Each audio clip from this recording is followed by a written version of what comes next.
অবৈধ পথে Europe America দেশগুলোতে জীবিকার তাগিদে যাওয়া কি ঠিক হবে, এ নিয়ে ইসলামের দৃষ্টিভঙ্গি কী? অবৈধ পথে ইউরোপ আমেরিকা সহ পৃথিবীর বিভিন্ন দেশে পাড়ি দেওয়ার চেষ্টা করা এটা অত্যন্ত গর্হিত কাজ, অনুচিত কাজ, অনুত্তম কাজ। পয়সার জন্য আমরা অনেক সময় অস্থির হয়ে যাই, পাগল হয়ে যায়। দেখুন, আপনার নসিবে যা আল্লাহ তাআলা রেখেছেন তা আসবেই, এর জন্য আপনি খুব বেশি অস্থির হওয়ার কোনো কারণ নেই। সম্পদ এটা যখন মানুষের হাতে না থাকে তখন মনে হয় এটা পেলেই তার রাজ্যের সমস্ত সুখ হয়ে যাবে।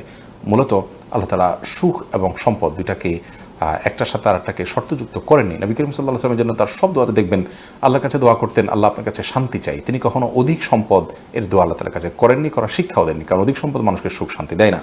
যারা ইউরোপ আমেরিকাতে পাড়ি দেওয়ার জন্য জীবনের রিস্ক নিয়ে দালালদের খপ্পরে পড়ে বিভিন্ন রকমের দুর্গম পথ পাড়ি দেওয়ার দুঃসাহস করেন, তারা একাধারে কয়েকটা অপরাধ করেন। প্রথমত, বিভিন্ন দেশের যে তাদের যে নিয়ম শৃঙ্খলা আছে সেগুলো তিনি ভঙ্গ করছেন, অনেক সময় মিথ্যার আশ্রয় তিনি অবশ্যই নিচ্ছেন। এটা হলো একটা অপরাধ, বড় অপরাধ। দ্বিতীয় অপরাধ হলো তারা ঘুষের কারবারের সাথে জড়াচ্ছেন, মানুষকে ঘুষ দিচ্ছেন অবৈধভাবে বিভিন্ন জায়গা পার হওয়ার জন্য, বিভিন্ন আপনার বর্ডার পার হওয়ার জন্য ইত্যাদি। তৃতীয়ত হলো তারা নিজেদের জীবনকে হুমকির মধ্যে ফেলছেন এবং সমুদ্রে সলিল সমাধি হয়ে থাকে এই ধরনের মানুষদের অহরহ ঘটনা আমরা শুনতে পাই।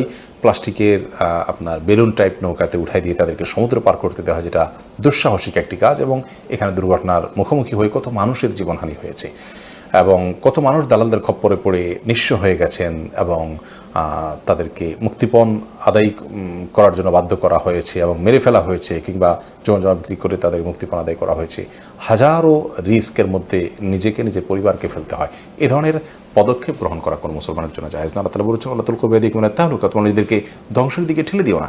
আপনি ক্ষতির মুখে নিজেকে ঠেলে দেওয়া বা রিস্ক নেওয়ার কোনো সুযোগ নেই। অর্থের জন্য এতটা পাগল পড়া হওয়া এটা আমাদের ঈমানের সঙ্গে সঙ্গতিপূর্ণ নয়। আমরা অর্থের জন্য চেষ্টা করব হালাল উপায়, কিন্তু সেটা করতে গিয়ে কোনো হারামের পথ পাড়ি দেওয়া, হারামের পথ মাড়াই করা এবং এতগুলো হারামের পথ মাড়াই করা কোনো মুসলমানের জন্য জায়েজ না। বিধায় ইউরোপ আমেরিকা সহ যে কোনো দেশে পাড়ি দেওয়ার জন্য অবৈধ পথে যে কসরত আমরা করে থাকি অনেকে, সেটা করা সম্পূর্ণভাবে শরিয়া দৃষ্টিকোণ থেকে গুনাহের কথা। এবং এই পথে আপনার মৃত্যু হলে আল্লাহর কাছে আপনাকে অবশ্যই জবাবদিহি করতে হবে। মৃত্যুটা কোনো ভালো মৃত্যু হলো না, কারণ আপনি এখানে অবৈধভাবে পা বাড়িয়েছেন এবং নিজের জীবনকে রিস্কের মধ্যে ফেলেছেন সামান্য একটু উপার্জনের জন্য বা জীবনের মানকে একটু উন্নত করার জন্য। বিধায় এই ধরনের বিষয়ে একজন ইমানদারের চিন্তাধারা আরও উন্নত হওয়া উচিত। এত সস্তা চিন্তা করা উচিত না, অন্তত পয়সার জন্য নিজের জীবনকে এইভাবে হুমকির মধ্যে ফেলা উচিত না। এবং এতগুলো গুনাহ, এতগুলো অপরাধ, মিথ্যা, প্রতারণা, ঘুষ এবং কোনো দেশের বর্ডার ক্রস করা, সেক্ষেত্রেও মিথ্যার আশ্রয় ইত্যাদি নেওয়া, এগুলো কোনো অবস্থাতেই জায়েজ নয়।